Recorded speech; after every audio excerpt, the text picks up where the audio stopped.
Chapter 76. The Broken Robot. Geese and otters were bustling all around Roz.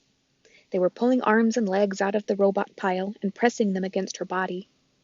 They were hoping to hear thwip sounds, and that the robot limbs would snap right into place, and Roz would return to her old self and life, and the island would go back to normal. But nothing happened. No matter what they did, the limbs wouldn't attach. Our robot's body was too badly damaged. "I'm sorry, Ma," said Bright Bill, his voice trembling.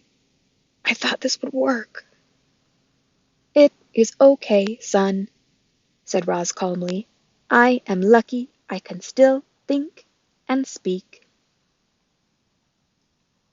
The animals tried to smile at their poor friend, but they couldn't hide their sadness. Roz was a mangled wreck, and there was nothing they could do to fix her. The robot wanted to be strong for her son and her friends. She wanted to ease their worried minds and tell them everything would be fine. But Roz knew that everything would not be fine. She looked down at her broken body. Then she looked up at the geese and the otters and said, "I will need some help getting home." Chapter 77. The Meeting. Strong, nimble creatures carried Roz up the sea cliffs and across the island. They carefully propped her up inside the nest. They built a fire, and then they left the robot with her son. Roz and Bright Bill sat there, staring at the flames, until the goose finally asked, "Do you need anything, Ma?" "I could really use some new arms and legs." The robot chuckled at her own bad joke. "That isn't funny!" cried the goose. "My mother is broken and I don't know what to do about it." "I am sorry for joking." Roz adjusted her voice to a more serious tone.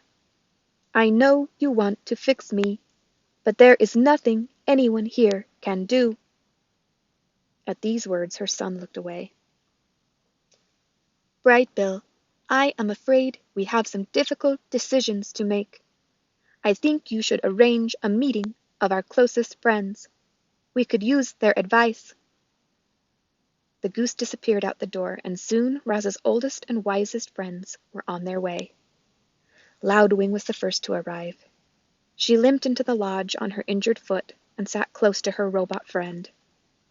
Mr. Beaver appeared next, followed by Fink and Swooper. Then Tawny curled up on the floor. Mother Bear was too badly hurt to make the journey, so Nettle came in her place. She sat in the garden with her enormous head jutting in through the doorway. Bright Bill returned with Chit Chat, who was nursing her burned tail. The last one to crawl in was Crag, the old turtle. Once everyone was there, the meeting began. The group talked all through the night. They discussed the Ricos. They discussed what to do about Roz. They discussed how to keep the island safe. There were stark differences of opinion, and tempers flared. But by daybreak, the group had agreed to a plan of action. That morning, the dawn truce didn't take place at the Great Meadow. Instead, it took place in a small meadow by the foot of the mountain, in front of the airship. Weary animals quietly hobbled into the clearing. The only sounds came from a gurgling brook that wound its way through the gathering and right past our robot. Roz sat in the wet grass. She was leaning against a rock. She looked so sad and frail. However, she still had her thoughts and her words, and for the moment that was all she needed. "Good morning, animals of the island." Roz's voice filled the meadow.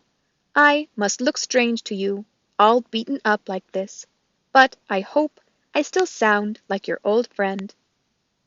Hundreds of heads nodded. "You fought bravely yesterday. You risked your lives defending me, and I am eternally grateful. But many of our friends were wounded. Some may not recover. And there is worse news. Before the last Rico died, he told me that more of his kind will come to our island. They might already be on their way. And even if we defeat them, Still more will come. My makers will not rest until all of their property has been retrieved. They want the dead robots. They want the broken parts. They want me."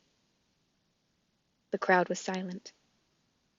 "But I care too much for this island to put any more lives in danger, and so, my friends, I must leave." Voices cried out, "Don't go, Roz! Next time we'll be prepared. We risked our lives so you could stay."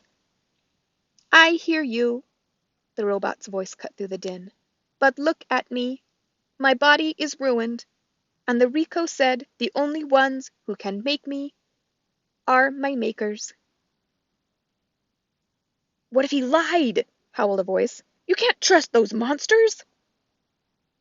"You are right," said Roz. "He might have been lying. There may be no hope for me, but that is a chance I have to take. Animals, you taught me to be wild.